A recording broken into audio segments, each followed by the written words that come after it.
क्वेशनहरु त गर्दै हुनुहुन्छ नि है सबैले रिजल्टहरु निकाल्दिनु हुन्छ बसन्त सरले क्वेशनहरु गर्नुस् ल सेलुलाइटिस एन्ड एब्सेस को कुरा गर्ने हो भने यो तपाईहरुको होमवर्क पनि दिएको थिए मैले है के गर्ने तपाईहरुको प्रेजेन्टेसन गराउने हो कि सेलुलाइटिस एन्ड एब्सेस मा डेक्स्ट्रोज को कुरा के सोधेको रेशमले डेक्स्ट्रोज को कुरा के गरेको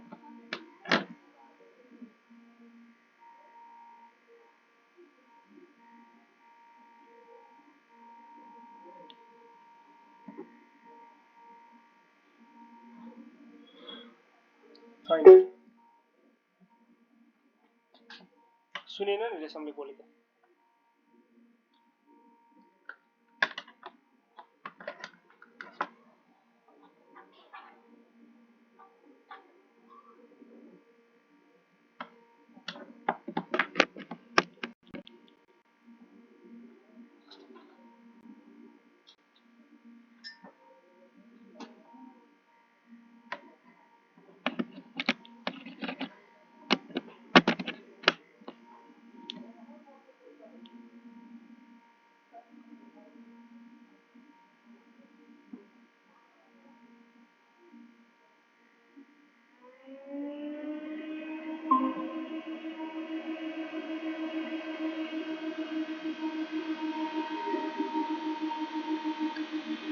ल ओके है त सुरु गरौँ है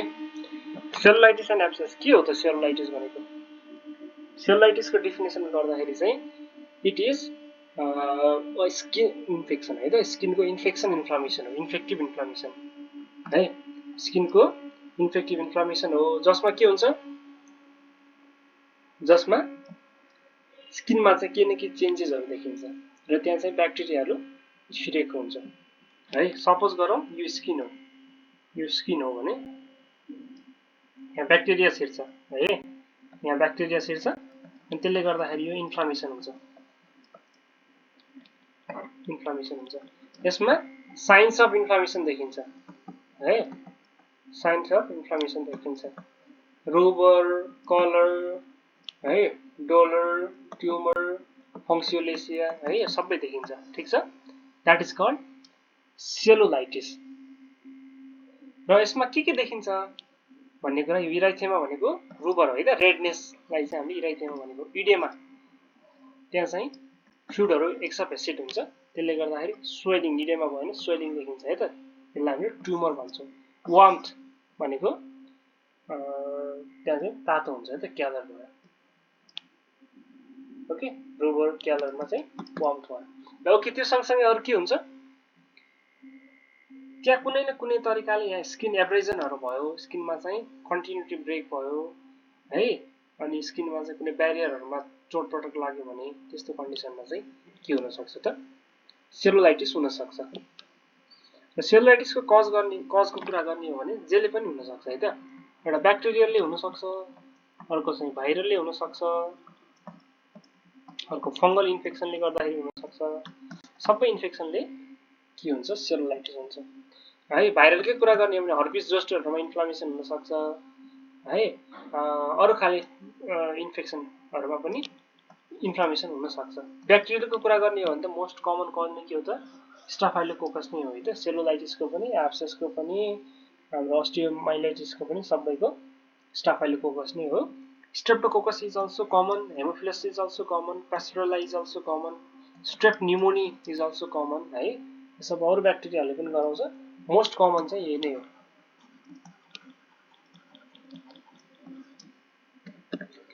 क्लिनिकल फिचर्सको कुरा मैले गरि नै सके हामीले एक्जाम्पलमा देख्न सक्छौं यहाँ मज्जाले देखिएको छ है सेलुलाइटिस भएको छ यो एरियामा मज्जाले सेलुलाइटिस भएको छ यस्तो रातो भएको स्किनलाई हामीले सेलुलाइटिस भएको छ भन्न सक्छौं है त सेलुलाइटिस भन्दामा इन्फेक्सनै त्यो ब्याक्टेरियाको इन्फेक्सन स्टाफाइलोकोकस है क्लोक्सासिलिन नै दिनुपर्छ भन्ने छैन भाइरलले पनि हुन सक्छ चोट लागेर पनि सेलुलाइटिस हुन सक्छ हैन चोट लागेको ठाउँमा पनि इन्फ्लामेसन भयो भने that can also be called cellulitis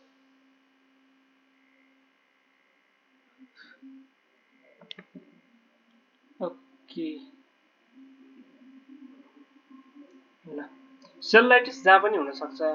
है सेलुलाइटिस जता पनि हुन सक्छ त्यो मध्ये एउटा ठाउँ कता हो त आँखामा भयो भने यसलाई हामी अर्बिटल सेलुलाइटिस भन्छौँ है त अर्बिटल सेलुलाइटिस हाम्रो अप्थाल्मोलोजीमा कमन हुन्छ है त अरु यो अर्बिटल सेलुलाइटिसको कुरा गर्ने हो भने यो एउटा कम्प्लिकेसन हुन सक्छ अर्कोतिर जान सक्छ है अर्को आँखामा पनि जान सक्छ ब्रेनमा गएर मेनिन्जाइटिस अथवा एब्सेसहरु ब्रेन एब्सेसहरु पनि फर्मेसन गर्न सक्छ त्यही भएर एकदमै इम्पोर्टेन्ट छ अप्थाल्मोलोजीमा त्यही भएर मैले तपाईलाई यहाँ देखाइदिएको है त अरु ठाउँको सेलुलाइटिसहरु त तपाईले यहाँ देखि नै सक्नुभयो ओके केले गर्दाखेरि हुन्छ भने चाहिँ लोकल ट्रमाहरु हुन सक्छ लोकली अरु इन्फेक्सनहरु जस्तो इम्पेडिगो भाछ स्कबिज भाछ फुरंकल टिनियाहरु भाछ भने त्यस्तो केसमा पनि के हुन सक्छ हाम्रो त्यस्तो केसमा त्यहाँ सेलुलाइटिस हुन सक्छ है फ्राजाइल स्किन कसैको स्किन एकदमै कमजोर छ है कनेक्टिभ टिस्यु डिसअर्डर छ जसले गर्दा स्किनहरु सानो सानो उले गर्दा चोट लाग्ने सम्भावना छ भने सेलुलाइटिस हुन सक्छ इम्युन कम्प्रोमाइज्ड स्टेट है त इम्युन कम्प्रोमाइज्ड स्टेट छ भने त्यस्तो केसमा पनि के हुन सक्छ पेशेन्टलाई चाहिँ सेलुलाइटिस हुन सक्छ डायबिटिक छ है एक्जेमाहरु छ एक्जेमा भनेको के हो एलर्जी हैन त एक्जेमा भनेको एलर्जीहरु छ अनि इडेमा के कारणले इडेमा भएको छ पिटिङ इडेमा है अथवा नन पिटिङ इडेमाहरु भएको छ मिक्स्ड इडेमाहरु भएको छ एमओएक्सओआईडी मिक्स्ड इडेमाहरु भएको छ है कसैलाई चाहिँ के भएको छ रे लिम्फेटिक फाइलेरियासिस भएको छ भने त्यस्तो स्किनहरु के हुन सक्छ हाम्रो सेलुलाइटिस हुन सक्छ साइनको कुरा त्यही कुराहरु है त जहाँ पनि इन्फर्मेसनको कुरा आएपछि त्यही नै हो अब सेलुलाइटिसै भयो भने हामी डाइरेक्टली टेस्ट गर्नुपर्छ भन्ने छैन है सेलुलाइटिसमा डाइरेक्टली सबै टेस्ट गर्नुपर्छ भन्ने छैन तर यदि त्यहाँ डिस्चार्ज भइराको छ अथवा cellulitis may be change into abscess है त एब्सेसमा चेन्ज हुन सक्छ त्यसरी चेन्ज भयो भने हामीले के गर्नुपर्छ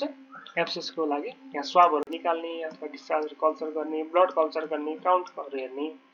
चाहिँ हुन सक्छ है त अगेन कल्चरसँग जहिले पनि के जोडिन्छ सेन्सिटिभिटी जोडिन्छ है त ट्रिटमेन्टको कुरा गर्ने हो भने सेलुलाइटिसमा हामीले पेन म्यानेजमेन्ट गर्नु पर्यो र त्यससँगै एन्टिबायोटिकहरु नै दिने हो एन्टिबायोटिक क्लोक्सासिलिन फ्लोक्सासिलिन सेफ्ट्राइजोल क्लिन्डामाइसिन र अरु कुनै सेन्सिटिभ एन्टिबायोटिक चाहिन्छ भने त्यो अनुसार हामीले चलाउन सक्छौं र कम्प्लिकेसनको कुरा गर्ने हो भने cellulitis may change into abscess यहाँ सेलुलाइटिस भएको छ यसले एब्सेस बनाउन सक्छ abscess may be converted into osteomyelitis है त कहिलेकाहीँ चाहिँ यहाँ मसल प्लेनहरु हुन्छ त्यहाँ चाहिँ इन्फ्लेमेसन भयो मसलहरुको इन्फ्लेमेसन फासाइटिस भन्छौं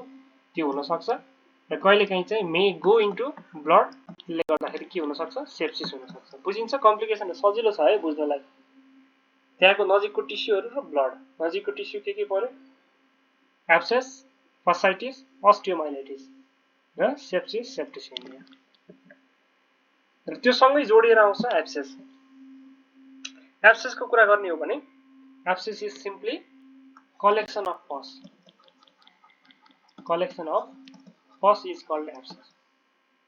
यहाँ इन्फेक्सन भएको छ वरिपरि इन्फ्लेमेसन भइराको छ बीचमा कलेक्सन अफ पस छ त्यसलाई हामीले एब्सेस भन्यौ है र यसमा के हुन्छ भनेपछि एउटा क्याभिटी है र एब्नर्मल क्याभिटी हो एब्नर्मल क्याभिटीमा के भएको छ कलेक्सन अफ पस भएको छ सर्कमस्क्राइब एरिया अफ इन्फ्लेमेसन वरिपरि के छ यहाँ हेर्न सक्छौं हामीले इन्फ्लेमेसन छ मज्जाले इन्फ्लेम भइराको छ रातो भएको छ र बीचमा पस छ र यो एब्सेसको कुरा गर्ने हो भने दुईटा खाली एब्सेस हुन्छ एउटा चाहिँ पायोजेनिक एउटा चाहिँ पाइमिक पायोजेनिकको कुरा गर्ने हो भने त्यहाँ चाहिँ कुनै पनि पस फर्मेसन गर्ने इन्फेक्सन अर्गानिजम जस्तो स्टाफाइलोकोकसहरु भयो है यिनीहरुले इन्फेक्सन त्यहाँ गरेर पस बन्यो भने त्यसलाई पायोजेनिक एब्सेस भन्छौं अर्को पाइमिक एब्सेस भनेको चाहिँ के हो भनेपछि कुनै अरु ठाउँबाट इन्फेक्सन भएको त्यहाँ चाहिँ सरेर पुग्यो र त्यहाँ फेरि पस बनायो भने त्यसलाई पाइमिक भन्छौं ब्लडबाट गयो भन्न खोजेको बेसिकली है त्यही बनायो भने पायोजेनिक ब्लडबाट गयो भने पाइमिक भयो है र एउटा कोल्ड एब्सेस भन्ने पनि छ है एउटा कोल्ड एब्सेस भन्ने छ कोल्ड एब्सेस भनेको ट्युबरकुलर एब्सेस हो बोनहरुको टिबी सर्वाइकल स्पाइनहरुको टिबी है सिमिलरली स्किनहरुको अथवा भनौं यिनै एब्सेसहरु हुने ठाउँहरुमै यदि त्यस्तो भइराको छ भने त्यसलाई हामीले के भन्छौं कोल्ड एब्सेस भन्छौं है त ट्युबरकुलोसिसले गर्दाखेरि भएको एब्सेसलाई हामीले कोल्ड एब्सेस भन्छौं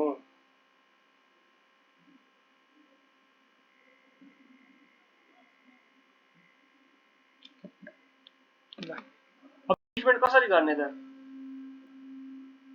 ट्रिटमेन्टको कुरा गर्दाखेरि हामीले दिने भनेको बेसिकली एन्टिबायोटिक हो है फुल कोर्स एन्टिबायोटिक दिनुपर्छ ग्राम पोजिटिभ नेगेटिभ र एनरोब कभर गर्ने तीनटै कभर गर्ने गरी दिनुपर्ने हुनसक्छ है त हामीले ग्राम पोजिटिभ कभरको लागि फ्लुक्लक्सहरू दिन्छौँ है ग्राम नेगेटिभको लागि सेफ्ट्राक्जोन सेफ्रोक्जिमहरू दिइरहेको हुन्छौँ अनि एनरोब कभरको लागि हामीले के दिइरहेको हुन्छौँ मेट्रोनिडाजोलहरू दिइरहेको हुन्छौँ ग्राम नेगेटिभलाई चाहिँ यो सेफ्ट्राक्जोन सेफ्रोक्जिमहरू ग्राम पोजिटिभ कभरेज राम्रो हुन्छ सेफ्रोक्जिमहरूको यसमा चाहिँ हामीले एमिकासिनहरू है त एमिकासिनहरू जेन्टामाइसिनहरू दिइरहेको हुन्छौँ यो चाहिँ ग्राम पोजिटिभ हो ग्राम नेगेटिभ हो यो चाहिँ मेट्रोनिडाजोल अथवा अर्निडाजोलहरू यो चाहिँ के हो त एनेरोबिक ब्याक्टेरिया कभर गर्छ है त यो नोट गर्नु ल याद गर्नु है त तपाईहरुले ट्रिटमेन्ट गर्दाखेरि पनि कहिलेकाहीँ झुक्किनु होला कसैले सोध्ला अथवा कहिलेकाहीँ जबरजस्ती व्यवस्था गर्नुपर्ने पनि हुनसक्छ प्र्याक्टिस गर्दाखेरि ट्राई चाहिँ नगर्नु कहिलेकाहीँ साइड इफेक्टहरू आउन सक्छ ट्रिपल एन्टिबायोटिक दिँदा तर अप्सनै केही मिलेन भने कहिलेकाहीँ गर्नुपर्ने पनि होला है त ट्रिपल थेरापी दिनुपर्छ अनि आइएनडी है त यो मस्ट हो यदि हामीले एब्सेसलाई निकालेनौं भने it doesn't get cured it is a must है यो गर्नुपर्छ अनि त्यो अनुसार कल्चर सेन्सिटिभिटी माइक्रोस्कोपीहरु त अभियसली भइ नै हाल्यो अनि रिलिफ हुन्छ ओके यहाँ के देख्न सक्छौं हामीले आइएनडी है तपाईहरु धेरैले गर्नु भएकै छ होला अभियसली आइएनडी त प्र्याक्टिस गर्दाखेरि अनि यहाँ प्याकिङ गरिरहेको छ है प्याकिङ गर्दै बिस्तारै यहाँ हेर्नु त तलबाट भरिदै आइराछ नि हो मैले अघि भनेको कुरा यही छ है त यो पिक्चरमै छ हेरौं त देखिन्छ